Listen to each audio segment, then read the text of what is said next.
saw highlights of Raw this morning, and it does seem to be a slight improvement. I mean, Cena going, as it said on Raw, dusting off his doctorate in thugonomics. It was kind of a nice throwback to 04 and 05 when he was doing that, before he did this really bland character that we've just gotten sick of in the last few years.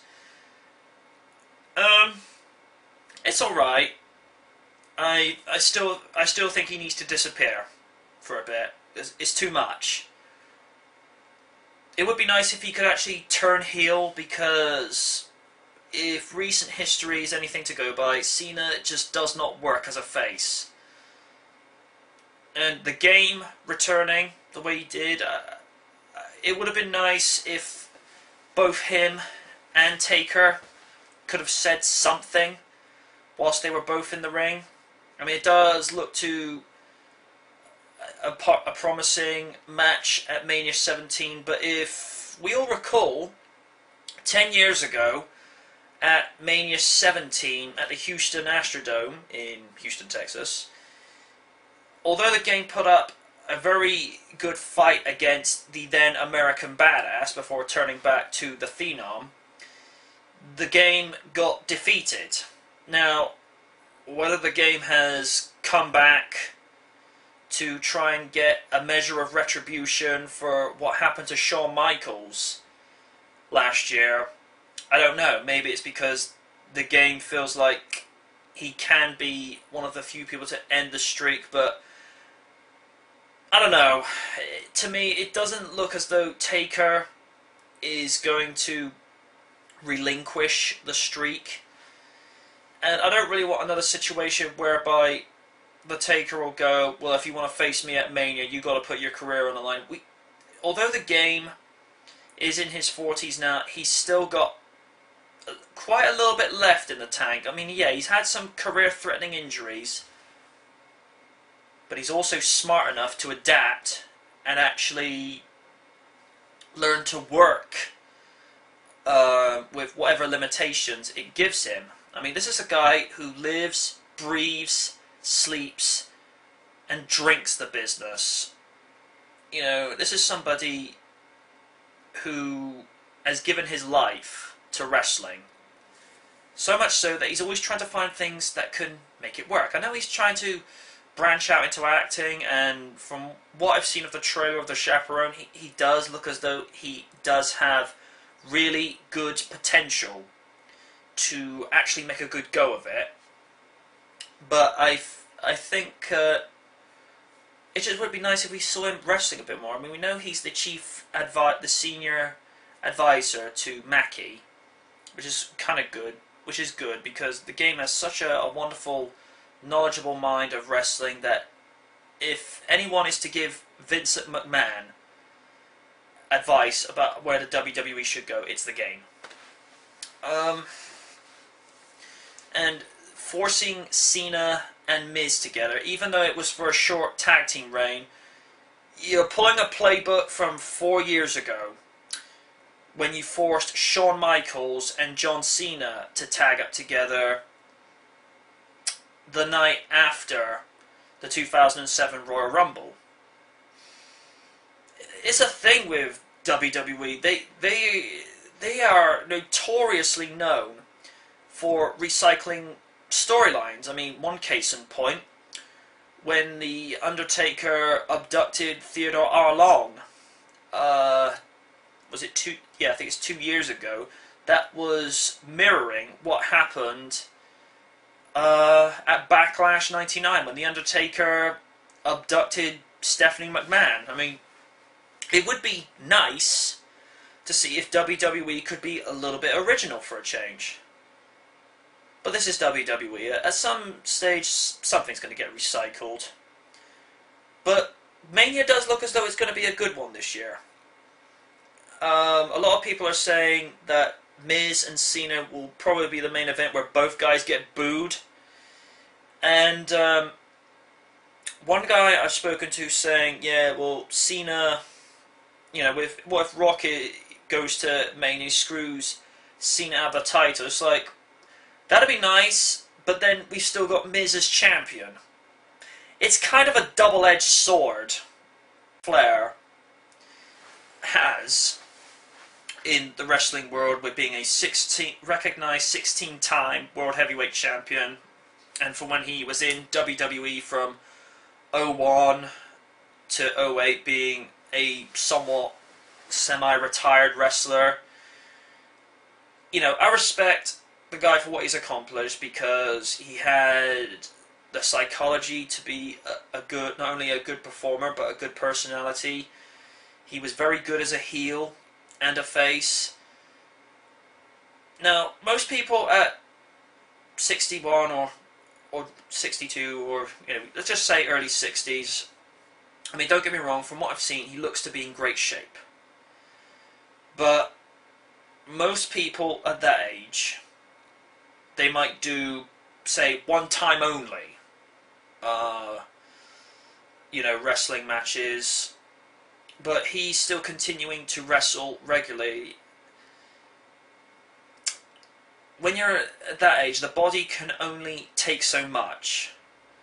I mean, some have argued that this is maybe the reason why Shawn Michaels has retired again. I don't think it's necessarily the case. I think with the case of the Heartbreak Kid, what was left for him to accomplish? I mean, you could argue the same point with Triple H, but Triple H still does this because he loves it. With Shawn, I think it was merely a case of that he wanted to go out, you know, at the top, and he did last year with the Taker. He, like I say, he had accomplished everything, but I think most of all, I think he missed his kids. Now, don't get me wrong, we all miss Michaels being in the ring. To me, after Austin retired through injury, you know, I look to Shawn. This is a guy that was very charismatic, very good on the microphone, somebody that was just amazing to watch in the ring. You know, a really good all-round performer. But it is bad that he's not wrestling anymore, but we have to respect the fact that the guy wants to be with his family. I mean, the social, you know, the family life that these performers take on when they sign on to be WWE superstars, they know the sacrifices they're making, and I think in Shawn's case, he didn't want to be a situation where his kids grew up and he wasn't there to witness that. So I can understand that, and I respect it. And I know I mentioned this before in one of the Skype panels before the Royal Rumble, but, you know, to induct Shawn into the WWE Hall of Fame, I think it's a good thing, because it's long overdue. Shawn has contributed so much to this business as being one of the best sports entertainers in the world today. He is an icon. He is the main event. He is Mr. WrestleMania. But now we can say he is Mr. Hall of Famer. It would be nice if he could do one more match, but I think it's safe to say that the Heartbreak Kid will only come back now for special appearances. If I'm wrong, I'm wrong. But that is what I think. On to the situation with Jerry the King Lawler and Michael the never outspoken Cole. Cole has been getting in King's face for quite a few number of weeks now, ever since The Miz became champion last November. And Michael Cole has pretty much done everything he possibly can to get on people's most hated list. It does work good as an angle to make him a heel, because you're very good as a heel if people are booing the daylights out of you.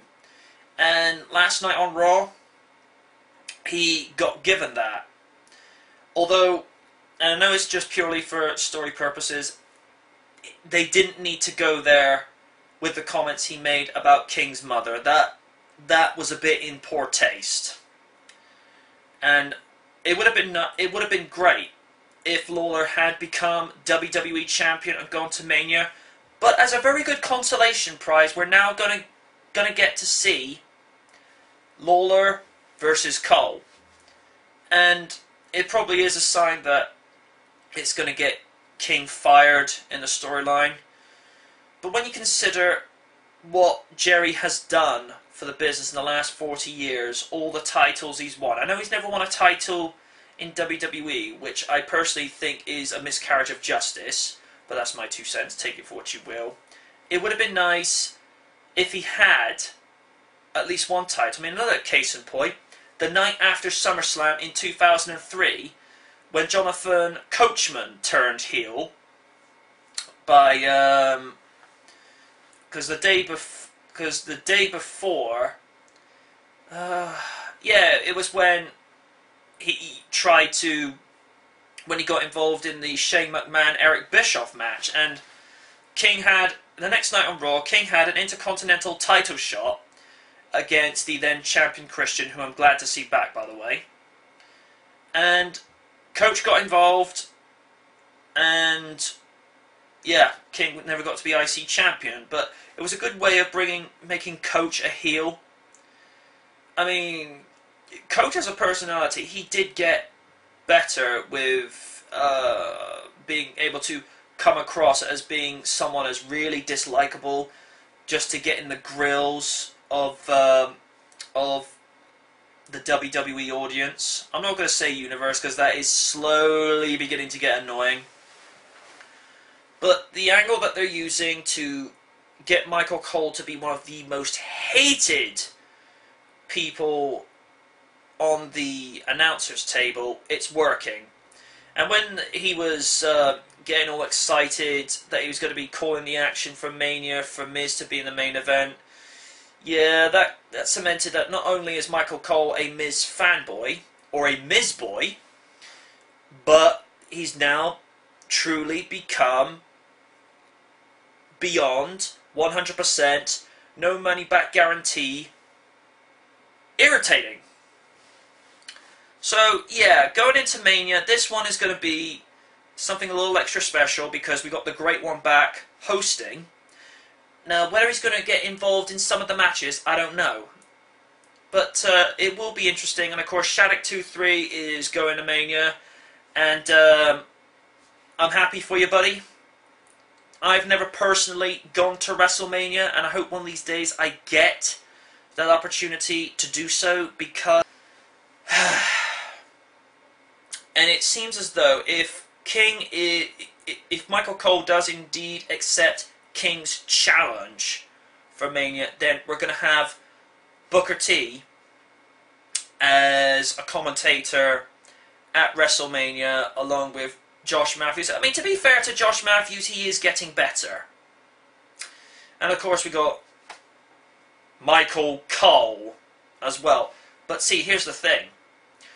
If Lawler does get Cole to get in the ring, here's what I think they should do for Mania. You still have Booker T, you still have Josh Matthews, but you bring in good old JR. It's not, commentary on a WWE pay-per-view is not quite the same without good old JR Jim Ross. It doesn't have the same kind of je ne sais quoi. It's, I don't know. It's like a random DCE video without randomness. You know? That's what we expect. But once again, thank you for watching the video. I'd like to know what you think of some of the suggestions in the comments, and I'll see you next time. Thanks for watching.